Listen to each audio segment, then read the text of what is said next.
Hello students, welcome to the lecture series of Constitution of India, Law and Engineering। आज हम अपना lecture number 2 start करेंगे। इस lecture में हम दो टॉपिक डिस्कस करेंगे जो कि बहुत इंपॉर्टेंट हैं, government of India act 1935 and second Indian independence act 1947। तो वन बाय वन हम इनको डिस्कस कर लेते हैं। फर्स्ट हम स्टार्ट करते हैं government of India act 1935। Government of India act 1935 जो एक्ट था वो ब्रिटिश पार्लियामेंट ने अगस्त 1935 में पास किया था और ये जो है लॉन्गेस्ट एक्ट था। जब ये 1935 में ब्रिटिश पार्लियामेंट से पास हुआ था उस टाइम पे ये लॉन्गेस्ट एक्ट था, क्योंकि इसके अंदर बेसिकली दो एक्ट थे। एक था गवर्नमेंट ऑफ इंडिया एक्ट 1935 और दूसरा था गवर्नमेंट ऑफ बर्मा एक्ट 1935। तो यहाँ पे हम सिर्फ जो है गवर्नमेंट ऑफ इंडिया एक्ट 1935 को ही स्टडी करेंगे। तो इसके जो मेन ऑब्जेक्टिव था इस एक्ट को पास करने का वो ये था, according to this act India would become a federation if 50% of Indian state decided to join it. इस एक्ट के अकॉर्डिंग ये कहा गया था कि इंडिया को एक यूनिट, एक फेडरेशन बना दिया जाएगा अगर 1935 में इंडिया के अंदर जितने स्टेट थे उसमें से 50% स्टेट जो है इस फेडरेशन को ज्वाइन करने के लिए तैयार हो जाते हैं। ठीक है, they would then have a large number of representative in the two houses of the central legislature. और ये कहा था जब इंडिया जो है फेडरेशन बन जाएगा तो सेंटर में जो लेजिस्लेचर था, है ना, दोनों हाउसेस से, lower house and upper house, उसमें जो रिप्रेजेंटेटिव्स होंगे उनका नंबर इंक्रीज हो जाएगा। ठीक, तो मेन फीचर्स देख लेते हैं इस एक्ट के क्या क्या थे। It provided for the establishment of an all India federation consisting of provinces and princely states as units। इस एक्ट के अंदर इंडिया को एक फेडरेशन बनाना था और साथ में जो प्रोविंसेस थे, प्रोविंसेस मतलब जो हमारे उस टाइम पे स्टेट थे, और प्रिंसली स्टेट थे। प्रिंसली स्टेट हम पहले भी डिस्कस कर चुके हैं, जहाँ पे कोई किंग का रूल होता है ना, तो उनको मिला के इंडिया को एक फेडरेशन बनाना था। और इस एक्ट के अंदर ये कहा गया था कि जो पावर्स होंगी उनको डिवाइड कर दिया जाएगा। उन पावर को जनरली 3 कैटेगरी में रखा जाएगा, एक फेडरल लिस्ट होगी, एक प्रोविंशियल लिस्ट होगी और एक कॉन्करेंट लिस्ट होगी। फेडरल लिस्ट जो होगी वो सेंट्रल गवर्नमेंट के पास रहेगी, है ना। जैसे इसमें हम एग्जांपल ले सकते हैं, जैसे हमारा डिफेंस होता है, फॉरेन अफेयर होता है, ये इस तरह की जो पावर होती है जनरली वो सेंट्रल गवर्नमेंट के पास रहती है। दूसरा था इसमें प्रोविंशियल लिस्ट, कुछ ऐसी पावर्स हैं जो स्टेट्स को या प्रोविंसेस को दे दी जाएंगे, जैसे हेल्थ, एजुकेशन की जो पावर्स हैं वो स्टेट्स को दे दी जाती है।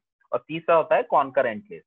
कॉन्करेंट लिस्ट में जनरली हम ऐसी पावर्स रखते हैं, ऐसे एरिया या ऐसे आइटम रखते हैं जो फेडरल लिस्ट मतलब जो आपका सेंट्रल गवर्नमेंट भी डील करती है और जो आपका स्टेट गवर्नमेंट भी डील करती है। बाकी इसमें जो फिर ये भी कहा गया था कि फेडरल लिस्ट, प्रोविंशियल लिस्ट या कॉन्करेंट लिस्ट में पावर डिवाइड करने के बाद अगर कोई पावर बच जाएगी तो वो पावर जो है वाइस रॉय के पास ही रहेंगी। सेकंड जो इसका मेन फीचर था वो था इट एबॉलिश्ड डायआर्ची। तो पहले हम समझ लेते हैं डायआर्ची का मीनिंग क्या होता है। डायआर्ची का मतलब ये होता है कि किसी भी एक स्टेट को, पर्टिकुलर एरिया को दो इंडिपेंडेंट पावर्स जो है वो कंट्रोल कर रही है। सेंट्रल पावर कंट्रोल कर रही है और स्टेट गवर्नमेंट भी है वो भी कंट्रोल कर रही है।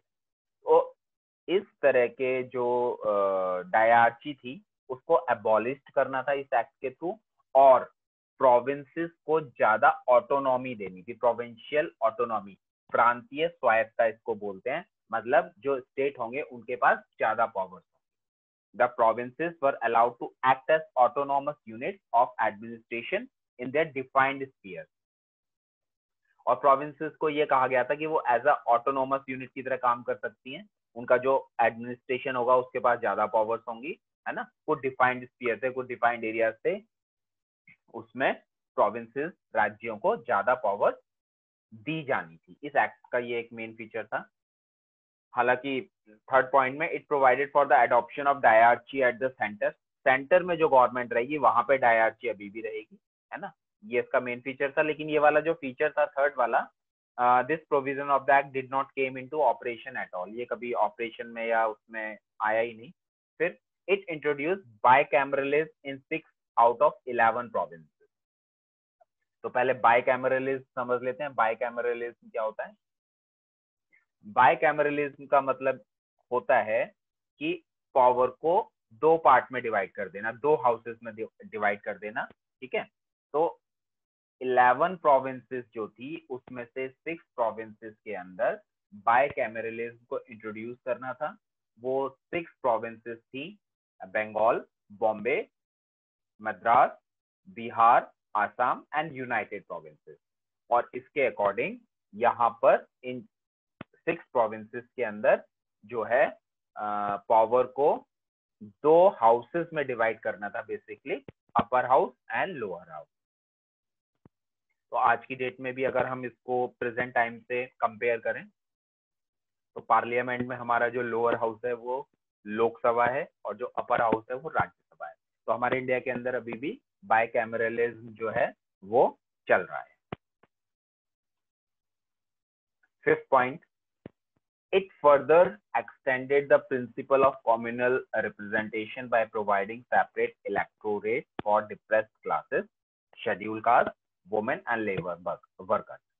ठीक है, जो पहले एक प्रिंसिपल चला आ रहा था ब्रिटिश गवर्नमेंट का कि सबको हमें क्या देना है, रिप्रेजेंटेशन देना है ना, सबको रिप्रेजेंटेशन देना है। तो इसका मतलब ये होगा जो डिप्रेस क्लासेस थी या वुमेन थी, है ना, या जो वर्कर्स थे, उनको भी गवर्नमेंट में क्या दिया जाएगा, रिप्रेजेंटेशन दिया जाएगा। It abolish the council of India. Government of India act था 1858। 1858 में एक काउंसिल ऑफ इंडिया बनाई गई थी। उसमें लगभग 15 to 20 मेंबर्स थे और इस काउंसिल ऑफ इंडिया का मेन काम क्या था, गवर्नमेंट को एडवाइस करना डिफरेंट मैटर्स के ऊपर। तो इस एक्ट में 1935 वाले एक्ट में उसको खत्म कर दिया गया था। वो इसलिए खत्म कर दिया गया था क्योंकि स्टेट को एक पर्टिकुलर सेक्रेटरी दिया गया, है ना। उनको ये कहा गया कि आप अपने यहाँ जो है एक पर्टिकुलर स्टेट में एक सेक्रेटरी रख सकते हैं और वो सेक्रेटरी जो है अपनी टीम ऑफ एडवाइजर्स को रख सकता है, एडवाइजर्स की टीम को वो अपने साथ रख सकता है और वो स्टेट से रिलेटेड जो भी मैटर होंगे उन पे गवर्नमेंट को, स्टेट गवर्नमेंट को सजेशंस दे सकते हैं। It extended franchise, about 10% of the total population got the voting right. इस एक्ट में फ्रेंचाइज को एक्सटेंड किया गया था, जो राइट टू वोट होता है, वोट देने का जो अधिकार होता है, उसको इंक्रीज किया गया और लगभग ये कहा गया कि जो इंडिया की टोटल पॉपुलेशन है उसके 10% लोग जो हैं अब वोट दे सकते हैं। It provided for the establishment of a Reserve Bank of India to control the currency and credit of the country। इसमें एक और सजेशन दिया गया इस एक्ट के अंदर कि इंडिया के अंदर करेंसी और क्रेडिट को कंट्रोल करने के लिए रिजर्व बैंक ऑफ इंडिया का एस्टेब्लिश किया जाए। Government of India act 1935, continue हम इसको कर रहे हैं, 2 पॉइंट और हैं इसमें हमारे। It provided for the establishment of not only a federal Public Service Commission but also a Provincial Public Service Commission and Joint Public Service Commission for 2 or more provinces। तो जैसे एडमिनिस्ट्रेटिव पावर के अंदर जो IAS officers वगैरह होते हैं, bureaucracy होती है, उनको अपॉइंट करने के लिए जनरली क्या है, इस एक्ट में कहा गया कि सेंट्रल में फेडरल पब्लिक सर्विस कमीशन को बनाया जाए, एस्टेब्लिश किया जाए, और स्टेट के अंदर provincial public service commission establish किया जाए। या फिर ये भी कहा गया कि 2 या 3 स्टेट को मिला के उनका एक जॉइंट पब्लिक सर्विस कमीशन जो है वो बना दिया जाए। It provided for the establishment of a federal court which was set up in 1937। एक और प्रोविजन था कि इसमें एक फेडरल सेंट्रल कोर्ट बनाया जाए। तो इस बात को ध्यान में रखते हुए इसको जो है 1937 में फेडरल कोर्ट जो है हमारे इंडिया के अंदर एस्टेब्लिश कर दिया गया था। तो ये जनरली 10 पॉइंट्स हैं इस एक्ट के, है ना, गवर्नमेंट ऑफ इंडिया एक्ट 1935 के। नेक्स्ट हमारा जो टॉपिक है वो है Indian independence act 1947। Important act है और इस एक्ट को जो है रॉयल असेंट मिला था कब, 18 जुलाई 1947 को ये लागू हुआ था। रॉयल असेंट का मतलब ये होता है कि सर्वसम्मति से पास होना। तो ये जो एक्ट है ये ब्रिटिश पार्लियामेंट में पास हुआ था। उस टाइम पे क्लेमेंट एटली की गवर्नमेंट थी, वहां पे लेबर गवर्नमेंट थी, ठीक है। और इस एक्ट को, क्योंकि अब इंडिया को इंडिपेंडेंट करना था, काफी पीछे से बातें होती चली आ रही थी, तो उसके लिए एक एक्ट बनाया गया था और इसको 18 जुलाई 1947 को इंडिया के अंदर एनफोर्स किया गया था, ठीक है, लागू किया गया था, इम्प्लीमेंट किया गया था, ठीक है, कि इंडिया को किस तरीके से इंडिपेंडेंट आगे अब किया जाने वाला होगा। तो इसमें इसके मेन पॉइंट देख लेते हैं। The Indian Independence Act 1947 was an act of the British Parliament that partitioned India into two independent dominions of India and Pakistan. इस एक्ट का जो मेन ऑब्जेक्टिव था वो यही था कि इंडिया को इंडिपेंडेंट तो कर दिया जाएगा, लेकिन इंडिया का पार्टीशन कर दिया जाएगा दो कंट्री के अंदर, इंडिया और पाकिस्तान में। और ये एक्ट जो है 1947 में ब्रिटिश पार्लियामेंट में पास किया गया। The legislation was drafted by the Labour government of Clement Attlee. It was based on the Mountbatten Plan or the 3rd June Plan. ठीक है, ये जो पूरा एक्ट है इंडियन इंडिपेंडेंस एक्ट 1947, ये माउंटबैटन के प्लान के ऊपर डिपेंड था। उसके बेस पे उसके आधार में रख के इस एक्ट को बनाया गया था। माउंटबैटन प्लान, या इसको हम 3rd जून प्लान भी बोलते हैं। और क्योंकि माउंटबैटन को ये जिम्मेदारी दी गई थी कि अब दोनों इंडिया को इंडिपेंडेंट होना है, तो उसके लिए एक प्लान बनाया जाए और एक एक्ट बनाया जाए, ठीक है। तो लॉर्ड माउंटबैटन जो है उसको एक स्पेसिफिक टास्क दिया गया कि पावर जो है वो इंडियन अथॉरिटी को ट्रांसफर करनी है। अब कैसे ट्रांसफर करनी है, ये माउंटबैटन की रिस्पॉन्सिबिलिटी थी, है ना, उसको प्लान बनाने की जिम्मेदारी दी गई। लेकिन जब फर्स्ट टाइम ये प्लान लॉर्ड माउंटबैटन ने, उस टाइम पे एक्चुअली दो मेन पार्टी थी, इंडियन नेशनल कांग्रेस आईएनसी और मुस्लिम लीग, है ना। तो माउंटबैटन ने जब ये प्लान आईएनसी और मुस्लिम लीग के सामने रखा, तो फर्स्ट टाइम क्या हुआ, आईएनसी और मुस्लिम लीग ने जो पार्टीशन वाला इसमें क्वेश्चन था कि इंडिया को डिवाइड कर दिया जाएगा, उस पर दोनों ही पार्टीज ने मना कर दिया कि इस पे एग्री नहीं होना है, ठीक है। An initial plan proposed by Mountbatten plan known as the Dickey Bird plan was opposed by Nehru. तो नेहरू जी ने इस प्लान को अपोज किया था। According to this plan, the provinces were to be declared independent and then allowed to join or not join the Constituent Assembly. पहले इसमें एक जो मेन बात दी गई थी वो ये दी गई थी कि जो भी प्रोविंसेस होंगे, जितने भी स्टेट होंगे, उनको अलग अलग स्वतंत्रता दे दी जाएगी, उनको इंडिपेंडेंट कर दिया जाएगा और उनके ऊपर ये छोड़ दिया जाएगा कि वो कॉन्स्टिट्यूएंट असेंबली को ज्वाइन करते हैं या नहीं करते हैं। कॉन्स्टिट्यूएंट असेंबली हम लोग पीछे के लेक्चर में डिस्कस कर चुके हैं। कॉन्स्टिट्यूएंट असेंबली जो है कॉन्स्टिट्यूशन के ड्राफ्ट के लिए बनाई गई थी और उसमें सारे 389 के करीब मेंबर्स थे, ठीक है। Nehru oppose this as it would in his opinion would lead to the country's balkanization. तो नेहरू जी ने ये कह के अपोज किया था कि इससे कंट्री का जो है बल्कनाइजेशन हो जाएगा। बल्कनाइजेशन का मतलब होता है कि एक कंट्री के कई कंट्रीज के अंदर डिवीजन हो जाना, है ना, छोटे छोटे टुकड़े हो जाना, और फिर वो बाद में चल के क्या हुआ, अंग्रेज तो चले जाएंगे, है ना, बाद में क्या होगा, ये कंट्री क्योंकि एक दूसरे से अलग हैं, सबके अंदर अपनी अपनी सरकारें हैं, ठीक है, तो कहीं ना कहीं आगे चल के कॉन्फ्लिक्ट होंगे, आपस में लड़ाइयां हो सकती हैं। तो नेहरू जी को ये डर था कि कंट्री का कहीं बल्कनाइजेशन ना हो जाए। उसके बाद माउंटबैटन जो है, क्योंकि जब मना कर दिया गया तो माउंटबैटन ने फिर से उस प्लान को थोड़ा सा चेंज करने के लिए टाइम लिया, और चेंज करने के बाद नया प्लान जो है 3rd जून को, है ना, पार्टीज को दिया, मतलब आईएनसी और मुस्लिम लीग के पास वो दोबारा से रिप्रेजेंट किया उस प्लान को। जब 3rd जून को ये दोबारा प्लान दिया गया तो सभी पार्टीज जो हैं उन्होंने एक्सेप्ट कर लिया। एक्सेप्ट करने में जो हम इंडियन नेशनल कांग्रेस है या मुस्लिम लीग है, जो पहले पार्टीशन का अपोज कर रही थी, है ना, उन्होंने भी इस प्लान को अपोज नहीं किया, उसको मान लिया, एक्सेप्ट कर लिया, ठीक है। तो ये जो इसमें ये वाली कंडीशन थी कि सारी स्टेट को अलग अलग इंडिपेंडेंट किया जाएगा, तो वो हटा दिया गया। लेकिन जो पार्टीशन वाली बात है वो अभी भी इसमें रखी गई थी, क्योंकि वो अब अनअवॉइडेबल प्रोसेस था, इसीलिए नेशनल कांग्रेस ने और मुस्लिम लीग ने उसको मान लिया। तो as per this plan India would be partition into India and Pakistan. The constitution framed by the constituent assembly would not be applicable to the areas which would go into Pakistan. ठीक है, these provinces would then decide on a separate constituent assembly. तो main objective यही था, ठीक है, India का partition होना था इंडिया और पाकिस्तान में, और ये भी कहा गया कि जो कॉन्स्टिट्यूएंट असेंबली इंडिया के लिए कॉन्स्टिट्यूएंट ड्राफ्ट करने वाली है वो उस एरिया में एप्लीकेबल नहीं होगा जो पाकिस्तान के अंदर चले जाएंगे। तो फिर ये डिसाइड किया गया कि वहां के लिए जो एरिया पाकिस्तान में चला जाएगा या जो पाकिस्तान बनेगा उसके लिए एक अलग कॉन्स्टिट्यूएंट असेंबली बनाई जाएगी।